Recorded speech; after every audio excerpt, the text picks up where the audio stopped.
Bruce Wayne with another one of my amazing stories. So today I'm going to talk to you about Thailand. Remember in the last episode my adventures in Malaysia. And so now finally I left Malaysia and I was on my way to Thailand, which was my original destination. So once I got off the airline and got through the airport security, one of the things when you go through airport security at Thailand, they always want you to let them know what is the first destination you're going to be staying. And the reason for that is just in case they need to track you. I think after that, you don't have to check in. I'm not quite sure, but I do remember that first destination in Thailand, you just needed to let them know through airport security what hotel you'd be staying. So I did exactly that, and then I grabbed a tuk-tuk. And if you don't know what a tuk-tuk is, it's just sort of like it's their taxi cab, and it has 3 wheels on it. And the crazy thing about tuk-tuks, if you've never driven in one, basically the way that these guys drive tuk-tuks, whatever the speedometer maximum speed on that tuk-tuk is how fast they're going to be driving it. And so the guy was in it, and he's like gunning it down the street, and he's going really, really, really fast.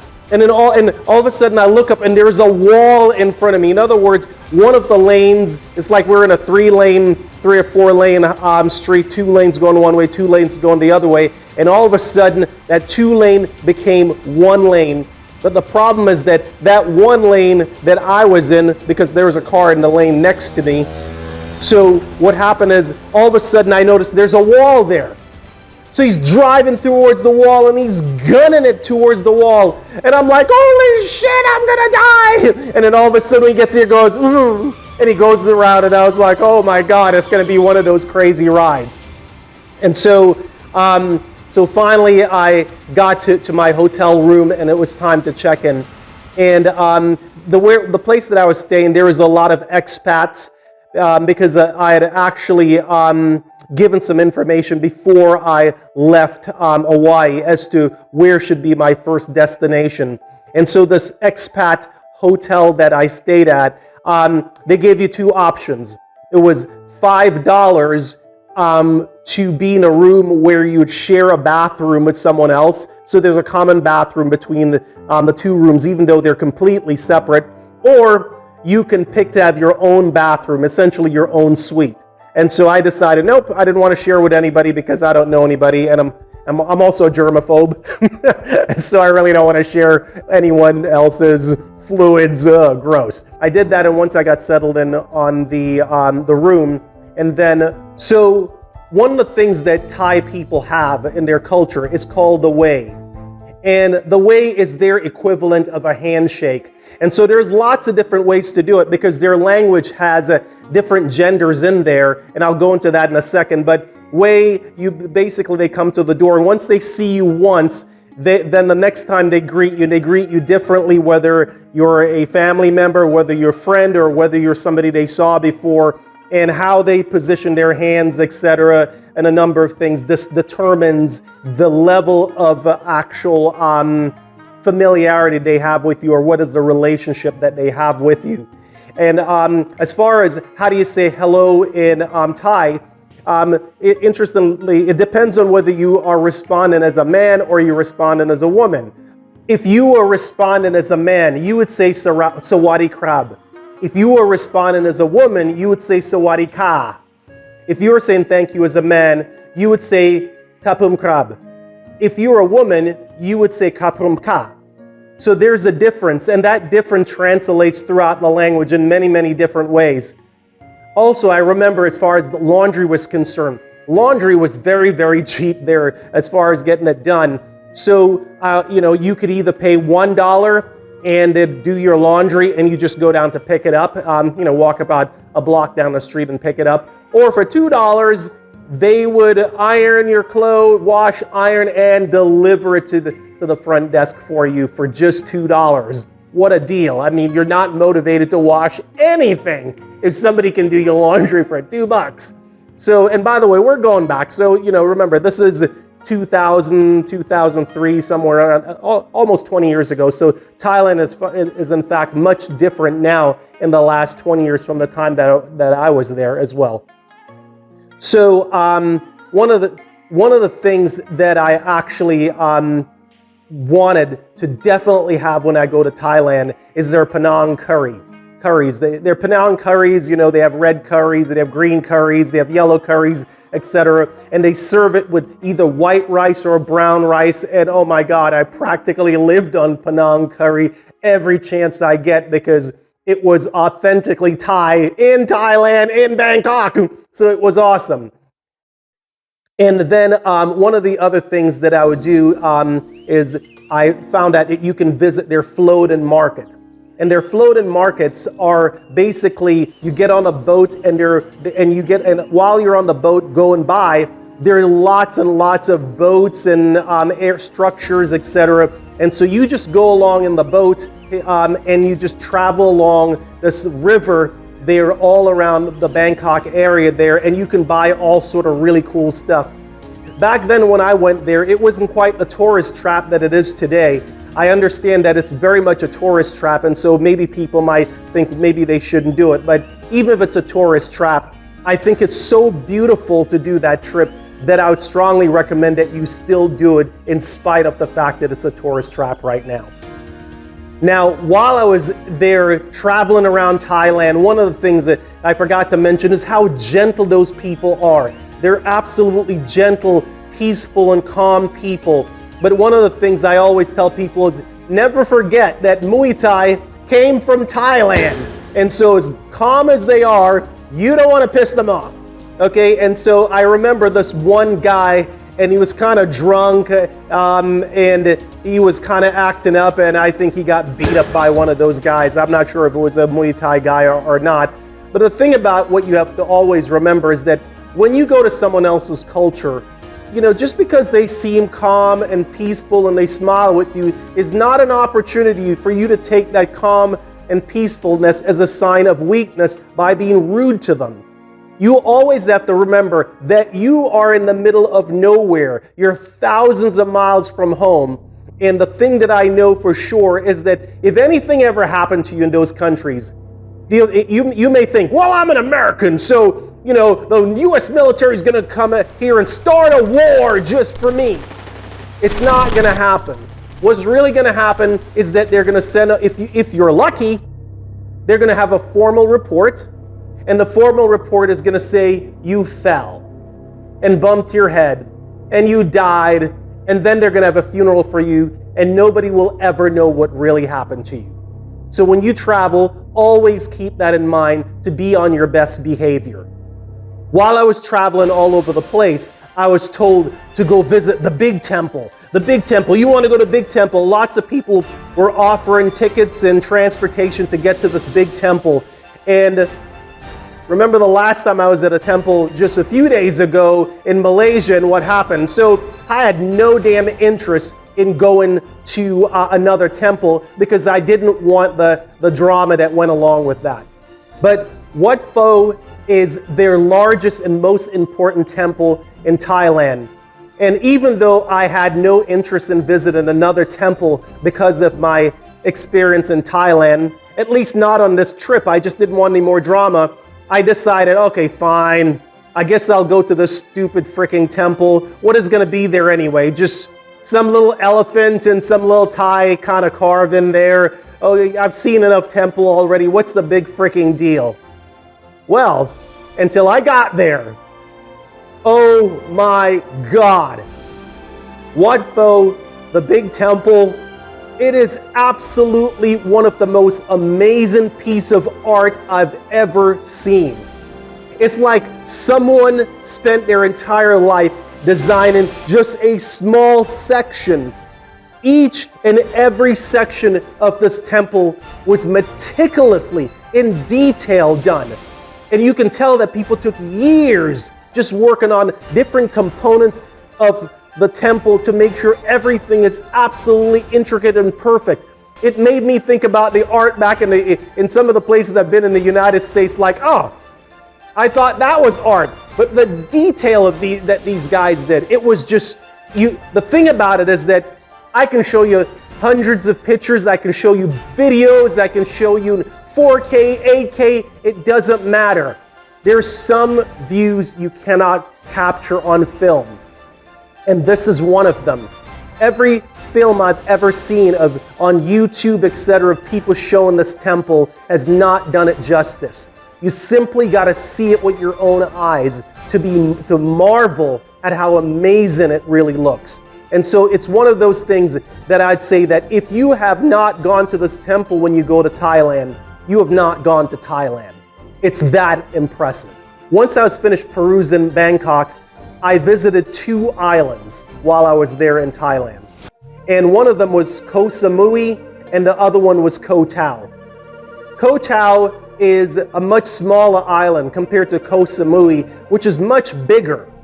But I was told that Koh Tao was actually a very interesting island and that I should visit there.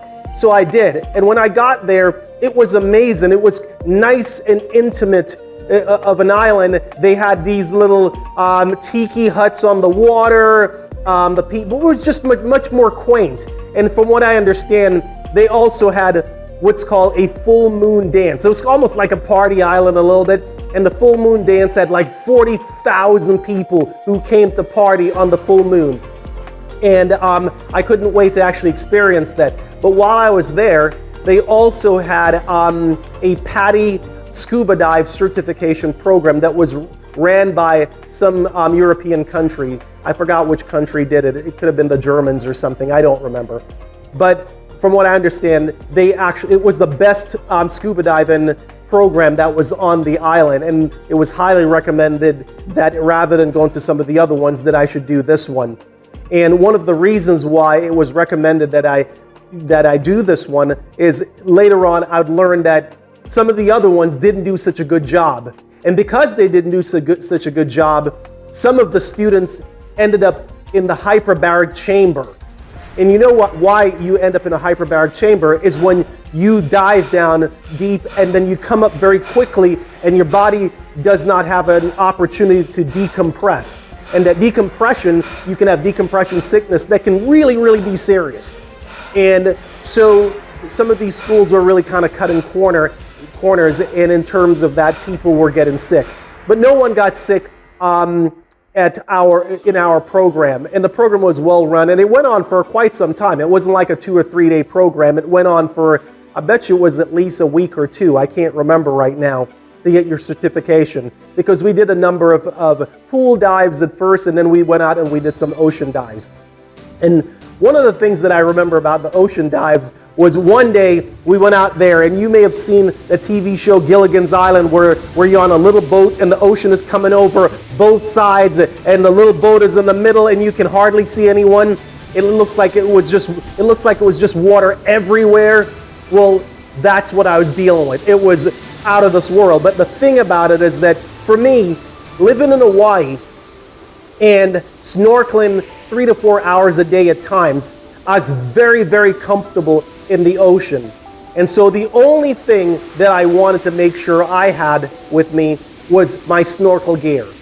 And so I had that because they provided a snorkel gear, goggles, and also fins separately as well. And so even though the boat was rocking, it looked like it was going to tip over, I just grabbed my snorkel gear and fin. And I just decided, look, I got my goggles, I got my fins. I know I can survive in the water out there for at least a couple of days if something happened. And the boat rocked, etc. And people were kind of terrified a little bit, but eventually it settled in, and we were at our dive destination. And we had a great dive that day, and I think we did a few more dives as well before we got our certification. And so one of the things also that while I was there on Koh Tao is that in the evenings I would go to explore. One of the things about Koh Tao is that in the evening after my dives, at the end of the day, I would go out and explore. And some afternoons when I was off, and because this was an intensive program, so pretty much almost every day I was there at the dive school. But I remember walking along the roadside, and these women would be given massages and the vendors, etc., selling different things. And I remember a few women were there just giving a Thai massage. And the first time I saw someone there getting a massage, I kind of looked at them like, why the hell would someone get a massage along the roadside? Until one day, I'm like, oh, what the hell? Let me give it a try. Oh my God. It's the best massage I've ever had. It was incredible. It was so good that I practically fell asleep. They could have robbed me and took all my money because I completely passed out there from the massage. And it was the age of the woman that was there was probably a woman in her, I say 40s, 45, 50 years old with strong hands. She's been doing it for years, and it was just incredible the way that they stretch you and the way I wish I could get a massage right now. And so I also discovered another place that was close to the school. And so I'd go by either there or along the roadside, but mostly by the one by my school. And I remember somebody mentioning that, oh, there's this other really nice place that you can go to get a massage. And it's up on top of a hill. And so I'm like, I'm exploring that. So I went over there, and it really was on top of the hill, on top of a mountainside, a cliff overlooking the water. And it was absolutely amazing, the view. And so I went in there, and when I got there and got to the room, they had these cute little girls, like the ones you see in the movie, like that would walk on your back, look like they're about 90 pounds. And I was thinking, oh my God, I'm gonna have a really good massage. But once I got in there, it started to creep me out a little bit because there were cameras in the room. And I was thinking, I'm sure the camera is there for their protection, but it's kind of weird having somebody possibly watching you while you're getting a massage. So that kind of creeped me out.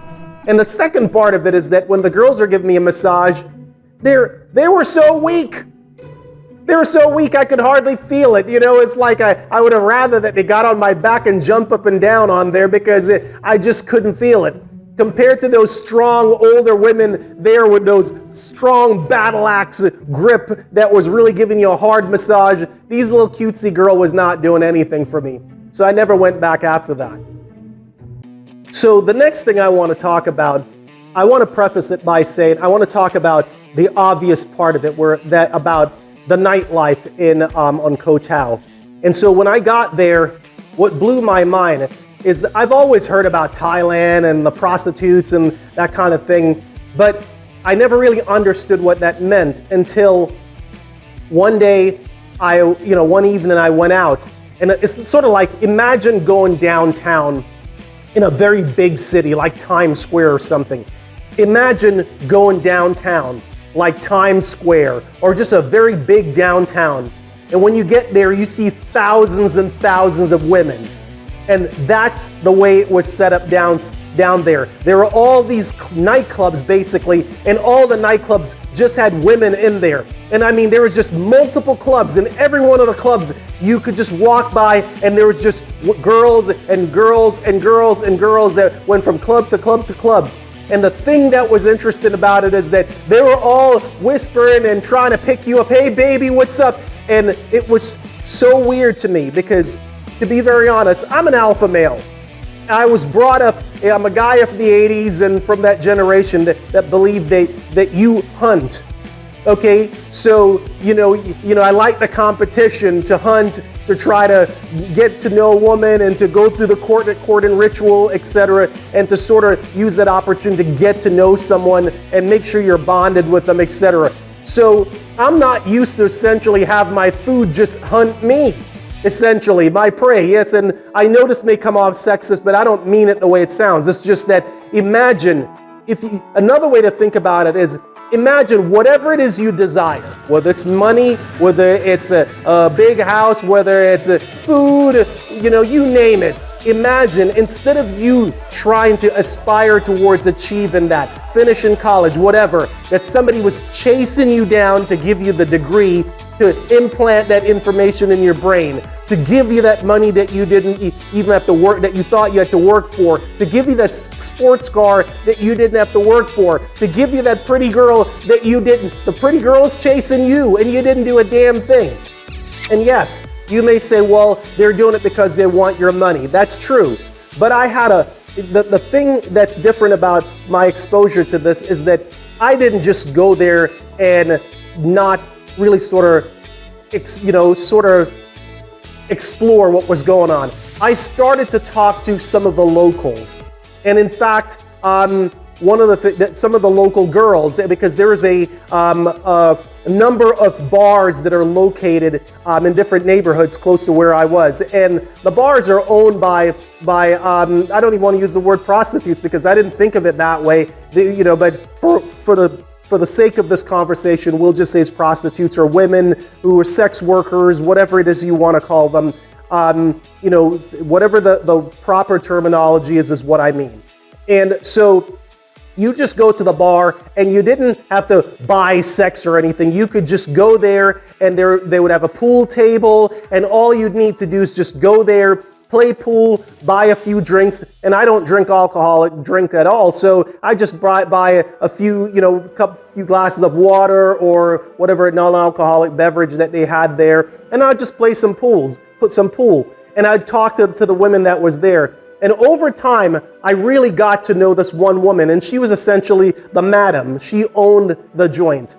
And so I started to ask her and her sister a lot of questions about, just the dynamics of things, because each night I'd go out, and sometime in the daytime I'd go out. And what was interesting is, sometime in the middle of the day around lunchtime, you'd see all these women, 5,000 of them out there, and they would be having dinner or lunch with their families. So it was very much a part of their family. There was no taboo. There's no hiding around the corner. There's no shame in it. It was just part of the culture. And so one of the things that I think when you come from the West and you're in the United States in particular, and you look across over there, you always think that all those women are just victimized. And I would say that maybe part of the Westernized culture may have victimized that culture at some point. But at some point in every culture, there's a certain amount of victimization that happens, and there's also certain parts of it that sort of become embedded in the culture. And so my job is not to judge whether or not, being a sex worker is good or bad. To be honest, I don't see what the problem is. Everybody can choose what they want to do as long as they're choosing it and it's not illegal and they have other choices to make. And so one girl, a couple of other women that were at the scuba diving place, I met two other women, and one of them worked at the scuba diving place and another one was a nurse. And they were telling me that the nurse, because I fell off a motorcycle and had a cut, and so this nurse and doctor stitched me up, and so I got to kind of know her. And I was asking her, I said, well, are these women being forced to go down to work as a sex worker down there? And she says, no, they're not. She says a lot of them choose to do it. She says that you can choose to do it she says you can go to school if you want, you can get another job if you want, or if you don't want to do the work, you can go down there and you can do that. She just said that, well, the problem with that is that, eventually she's like, what are you going to fall back on when your beauty goes away? And so for her, she thought it would be better for her to go to nursing school, etc. And something similar was told to me by the other girl that was working at the scuba dive shop there as well.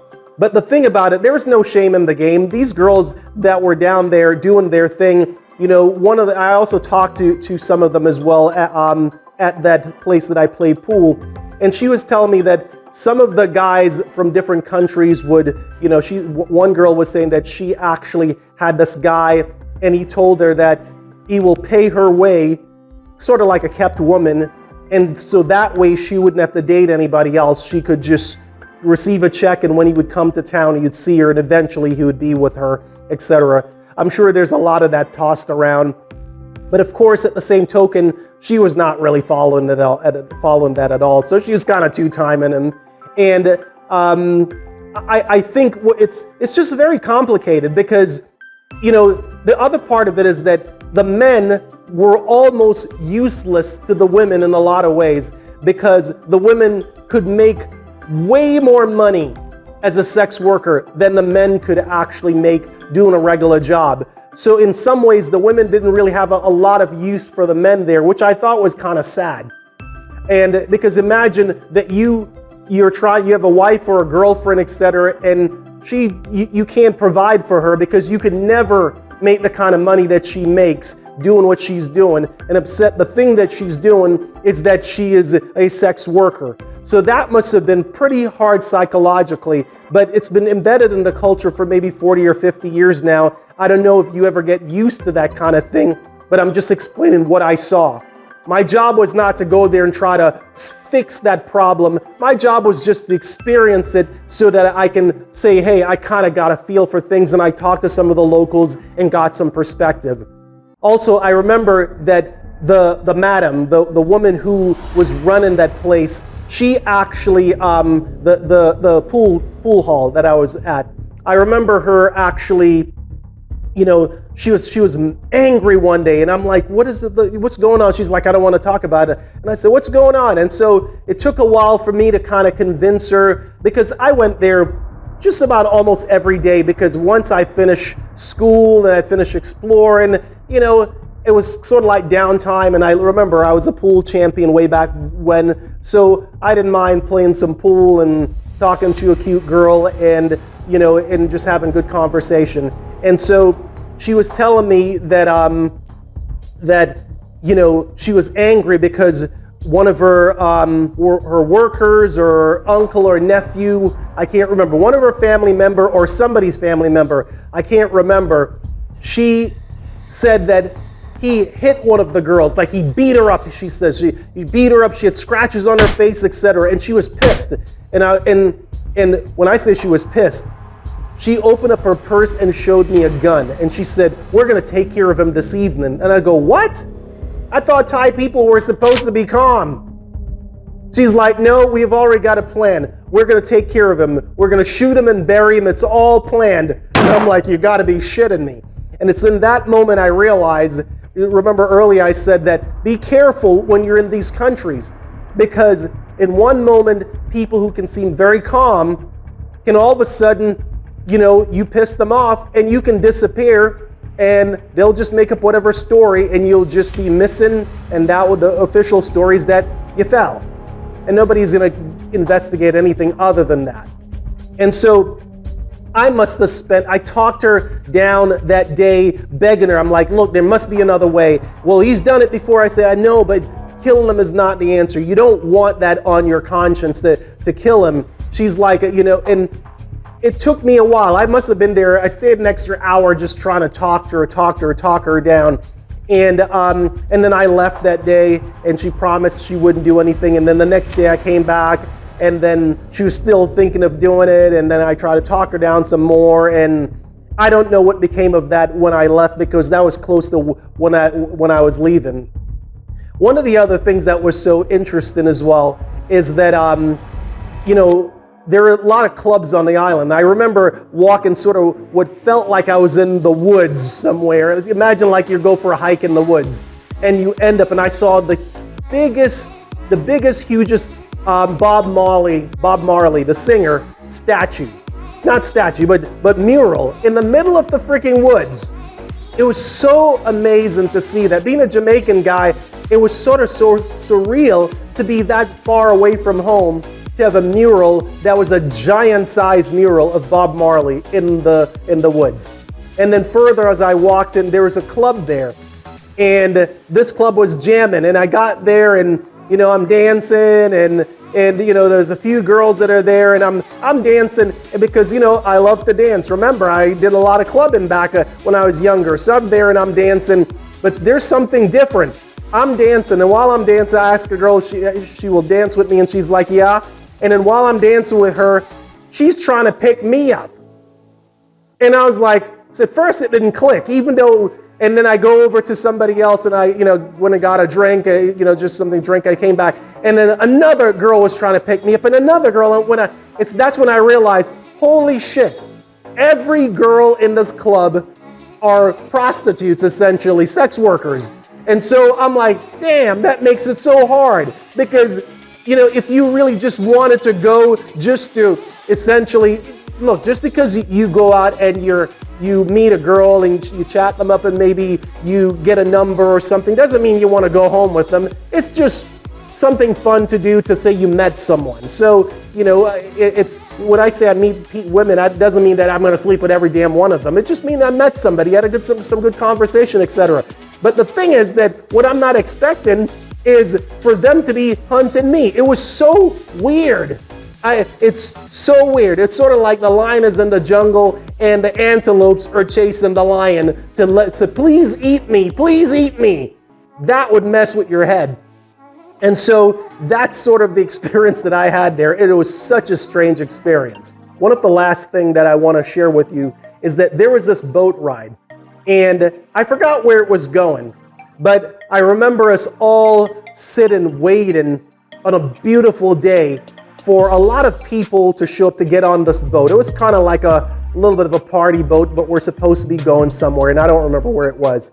What I do remember is that there were people from, tourists, essentially, visitors from all over the world that was there, from Ireland, from other Eastern European countries, etc. And I remember this one little white kid sitting there, and he had a little boombox radio. And all of a sudden, he started to play the song Ignition by R. Kelly. And while I know R. Kelly may not be popular right now, this is a memory that I have, and it was a damn good memory. Because all of a sudden, he's playing the song, and while he's playing the song, I noticed everyone, one by one, from multiple countries around the globe, knew the words to that song. And we all started singing it at the same time. And it was so interesting to watch people as they were shaking their head. They were mumbling the words. Some people were singing it out loud. The wind was blowing. It was just a pretty day. The boats were rocking. You're by the ocean. And it was just one of the more memorable things that I have of Thailand. And that's the memory I want to leave you with. If you ever get a chance to visit Thailand, I strongly recommend that you take that opportunity. Thailand was so good to me that I almost thought of staying and never coming back because it was so good. The people were so kind. And also the cost of living was so cheap as well. It was, at the time, it was like a third of what it would cost to live in the United States. And so it's one of the things I thought about, that, hey, you know what, maybe someday I'll go to Thailand and live there because the people were so kind and it was such a wonderful place to live, and it was also a great way to live on the cheap as well. It was just one of the of all the places that I'd visited other than Hawaii, it was the only place that I thought that I could actually live full-time, or at least most of the year, or part of the year as I retire in the future. So it was that good. So if you get a chance, go visit Thailand. And don't forget, I'm Bruce Wayne, and I've helped thousands of people to lose weight and to keep it off. So don't forget to download my Easy Weight Loss app. And also, don't forget to subscribe to my channel. I really, really need the help. Your help has been really making a difference. Please continue to do it. And I ask you to please tell your other friends about my app and also about my podcast. Share it with other people, share my story as well, and help me to get my message out as well. Thank you very much for supporting me, and I'll see you on the next one.